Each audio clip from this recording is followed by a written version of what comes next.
Le 22 mai. Je m'explique mal, probablement parce que je suis une fleur sauvage. Je suis née, j'ai grandi et j'ai fleuri uniquement par la volonté de Jésus, et je ne possède pas le vocabulaire mystique, je ne connais pas les nuances de l'ascétisme, rien de tout cela. J'aime parce que j'aime. Je vis comme Dieu le veut, je jouis de ce que Dieu m'envoie et me permet, ou je le subis, mais je ne sais pas nommer telle ou telle chose que j'éprouve. Vous me posez des questions auxquelles je ne sais répondre, et puisque je ne veux induire personne en erreur en donnant une idée de moi qui ne correspond pas à la vérité, je vous dis humblement ce que je sais, tel que je le sais, et rien d'autre. Peut-être qu'en me lisant et en parlant avec moi, vous comprendrez mieux à quel point j'en suis. Vous m'avez demandé si j'ai jamais été si absorbée en Dieu que je n'étais plus consciente d'autre chose. Eh bien, je ne suis pas sûre d'avoir saisi le fond de votre pensée. Si vous voulez parler d'extase au sens où on l'entend d'habitude, il est certain que je n'ai jamais éprouvé cela. Si par contre vous parlez de cette impression d'extase dans laquelle la vitalité humaine n'est pas supprimée, mais plutôt concentrée en un point unique, polarisée en lui, de sorte que tout le reste perd sa valeur, et on vit dans les choses de tous les jours comme entouré d'un vêtement qui nous en isole et protège, nous enveloppant comme d'un voile de feu à l'intérieur duquel on ne peut se mouvoir et agir qu'en fixant ce foyer qui nous attire, alors oui, j'ai éprouvé cela plusieurs fois. Le monde entier, qui nous presse tout autour, perd sa forme et sa valeur, au point de nous apparaître pendant quelques instants comme une sorte de chimère, alors que la vraie réalité est ce que les pouvoirs de notre âme adorent, absorbent, vivent. Je ne sais si j'ai réussi à m'expliquer. Je crois que si cela durait, cela nous tuerait en peu de temps. Je crois également que quiconque a vécu, même une seule fois, une telle expérience mystique, en reste marqué pour toute la vie.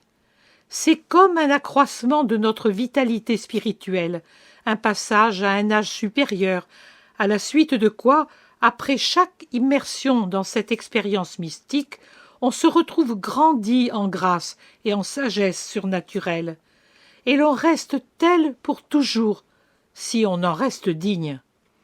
Et ce n'est pas tout. Je crois de plus que, même si par faiblesse humaine il nous arrive parfois de faire une dégringolade, mais sans malice, la grâce obtenue auparavant ne s'annule pas.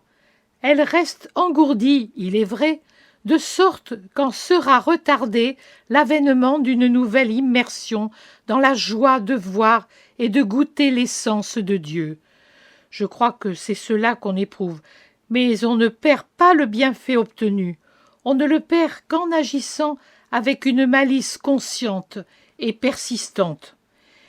Il faut penser que cette joie qui nous détourne de la réalité humaine sensible pour nous plonger dans une réalité divine suprasensible nous est donnée par Dieu, et donc par un être qui ne gaspille pas ses dons en les distribuant avec une prodigalité imprévoyante. On peut supposer qu'avec la joie, il accorde aussi d'autres forces aptes à nous rendre capables de défendre son don contre les ennemis qui sont en nous-mêmes, la chair, les passions, etc. Et par conséquent, seule une malice sacrilège et voulue peut nous rendre incapables de conserver le don de Dieu en nous. J'ose espérer avoir réussi à m'expliquer, mais je le répète, je suis une analphabète dans les sciences mystiques, et c'est pourquoi j'exprime le surhumain en paroles humaines. Aujourd'hui, j'ai sur les lèvres une question que je brûle de poser. Avez-vous entendu mes prières ces derniers jours? Ont-elles atteint le but pour lequel je les faisais? Mais je ne vous ai rien demandé, mettant ce petit sacrifice aussi sur le bûcher où je me consume pour tant de choses, de tant de façons. Ces choses peuvent sembler des bêtises, mais quelquefois elles coûtent bien de la peine. On sut à les accomplir. Ô mon père, l'amour est un vrai martyr, l'amour qui envahit violemment un cœur trop petit pour le contenir. Ô mon père, comme je comprends le désir, le besoin des amoureux du Christ d'entourer leurs ardeurs de solitude. Comme je désire la nuit qui me permet d'être seul, au moment où l'amour m'enivre, me torture, me pousse aux larmes et aux rires.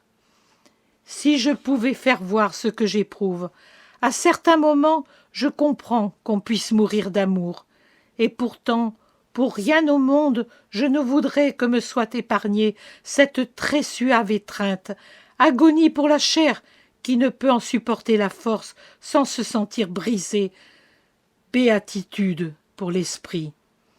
Je pense à une phrase du Cantique des Cantiques dont le souvenir flotte dans mon esprit. Étendez-moi sur les fleurs, ranimez-moi avec des pommes, car je me languis d'amour. Ou quelque chose du genre. Et c'est bien dit, parce qu'on se sent réellement languir, détruit par l'amour.